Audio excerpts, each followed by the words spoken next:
Alright guys, TacticalRab back again today. Hope you're all doing well and enjoying your day so far. Major 1 is now just around the corner. The seedings are set, the groups are sorted, apart from one bonus match which is happening over the coming days. Some spicy words from Arcitys towards aBeZy of Atlanta FaZe, and also all the groups we're going to dive into, with OpTic playing Florida again on LAN for their first match on LAN of the season. Very much enjoyed your thoughts in the comment section below. Hit the like button if you enjoy, subscribe if you're new as always, I'd greatly appreciate it. The first series we're going to dive into is this pretty crazy Boston versus Los Angeles Guerrillas one. Now, going into the day, and I was actually going to mention this last night before the final series concluded, on the possibility of a tiebreaker match. We saw this last season, right, where Florida had to play Thieves, and it was kind of a weird one because the theory was that both teams wanted to lose to avoid playing OpTic. I'm pretty sure both teams beat OpTic, it turns out, to that event. But it looked like we might get another tiebreaker match here, just because if all the tiebreakers are the same for certain teams, then they have to play a bonus match to determine seeding. And I thought that was going to happen last night, but clearly after what happened last season,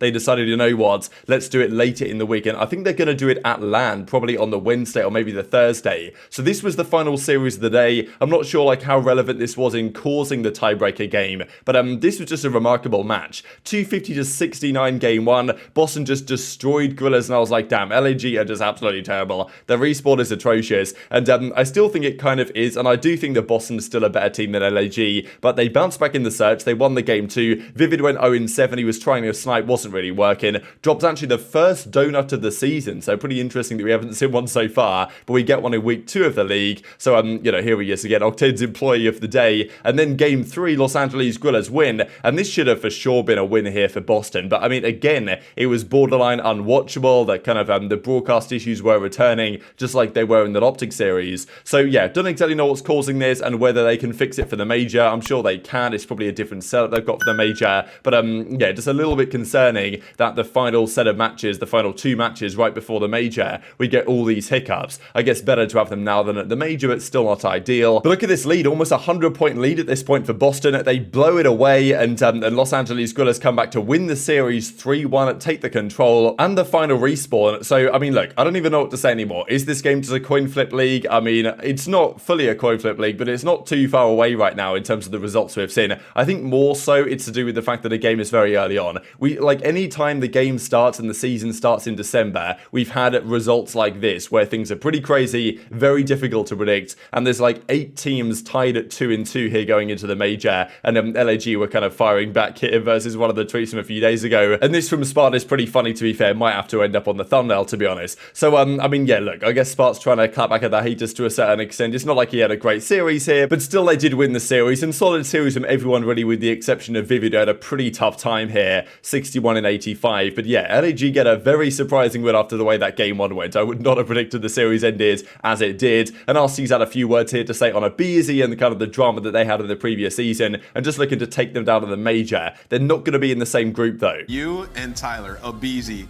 how bad do you want to beat this guy when you match up with him? Yeah, so like at the end of the last season, like we got second, and he saw me and him were just walking. He just randomly pushed me over the curb and said, "You are dropped. Like you suck." And now I'm here, and I want my revenge. He tried to physically drop you? That's after just getting smoked by Thieves too. After getting smoked by So Thieves. you're You're saying is a violence. 4'11" kid pushed you over? Yo, wait, don't get it twisted. He has a lot of anger in him.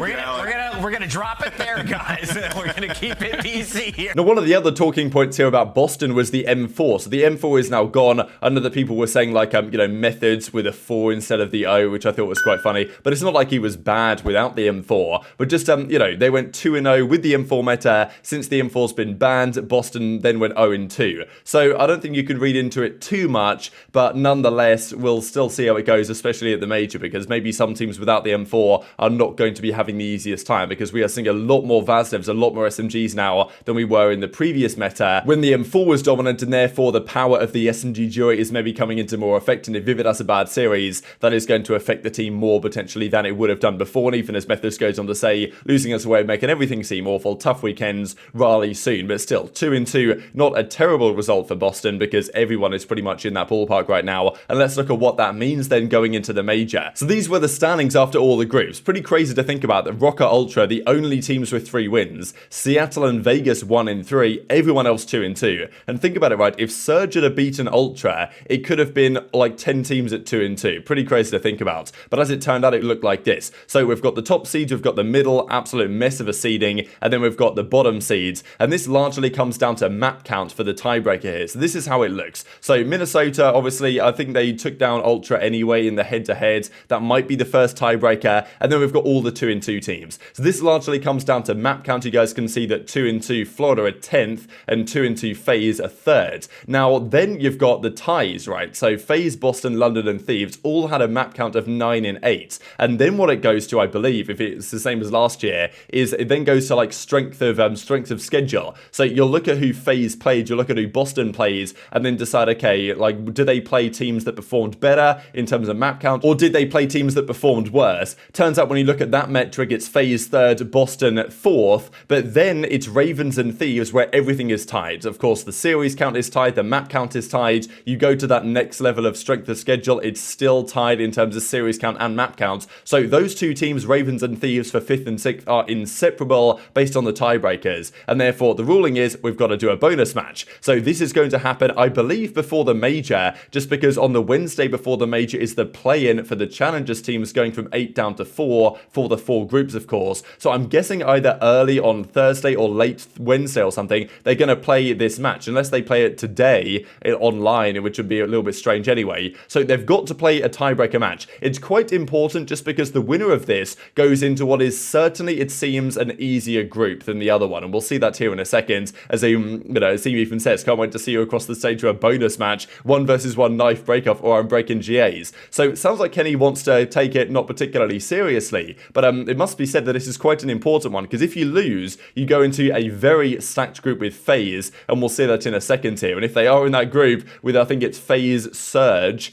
and potentially Thieves, like only 2 of the teams get out of that group, it's pretty crazy if that was to occur, and that could be a serious group of death if London were to beat Thieves. The other way around, maybe not quite a group of death, but still a group of death regardless. Now, the easiest group, I think, is probably this one. We've got Rokkr, 1 challengers team. This is the 4th seeded challengers team as well, so theoretically the worst challenger team. Only 2 teams get out here. This is a GSL style format. The only problem with this format really is that one team can either beat or lose to the same team twice. So if you're subliners, right, you can beat Guerrillas, then lose to Rokkr, and then beat Guerrillas again, which maybe isn't the most ideal format, but nonetheless it gets you down from 4 to 2 in a relatively fair and equitable manner. That's one of the groups. The second group is this one, the OpTic group. This is like a really interesting from OpTic's perspective. Funny how they always get matched up with teams, it seems, that they have history with. So Ultra is on the other side of the bracket with the 3rd challengers team, whoever that'll be. Could be LAG, could be one of the European teams, could be Parasite's team, the team that Parasite is coaching, and then OpTic play Mutineers on the other side of the bracket here, right? So OpTic Florida is always a fun one on LAN. They need to sub in Dave Paddy, I think, if they want to just win this series. But I mean, yeah, we see that Florida, despite losing to OpTic sometimes online, have generally had their number over the last season especially. So we'll see if OpTic can kind of break that curse here. Would be favourites, of course, but still, it's always interesting how that goes. And then Ultra, they've got history with them as well. And Ultra, I said last night that I think that Ultra could even be favourites for this entire tournament right now. So a pretty stacked group here, to be honest, because Mutineers are no slouches, and the Challengers team could be pretty scary as well. And the other thing that I think,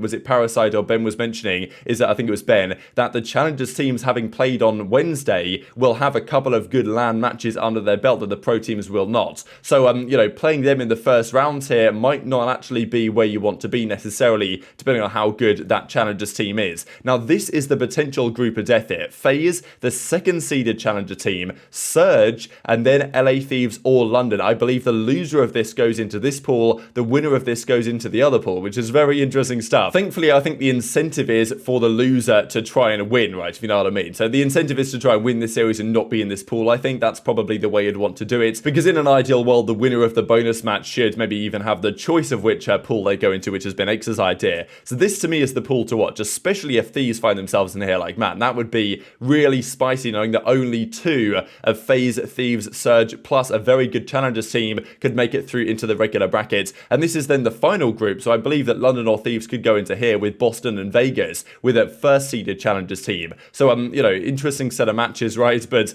like, there's a couple of groups to me that are standout. This one's probably one of the weaker ones. Then the first group is one of the weaker ones, but OpTic's group is certainly, and the FaZe group as well, are really interesting. So what do you guys expect to happen here, right, as Mutineers move even tweeting out already, hey, look, it's our favourite team to face on LAN, OpTic versus Mutineers in the very first round of matches. And yeah, only 2 teams get out of the groups. There are going to be some big name pro teams, and well, some teams for sure won't get out of the groups. Only 2 of them could advance out of the 3, and who knows what a challenger team can do, whether they can pull any sort of upsets. Speaking of last night's game, I just wanted to mention, because Shotzzy, of course, had a tough series, but you know, admittedly, he has been unwell, right? He's back at home, I believe, not playing in person with the team. So hopefully he feels better soon. But I just wanted to mention a few things from Rambo's kind of a post-match interview yesterday, talking about, you know, GAing the M4 and changing the meta, stating that they're actually very good at Embassy Hardpoint when the M4 was allowed. Now it's got banned, it's one of their worst maps. They're still learning it and trying to find strats that work. The game is constantly changing. And this, I think, is one of the key reasons why we haven't seen, you know, we haven't seen a 4-0 team, we haven't seen an 0-4 team.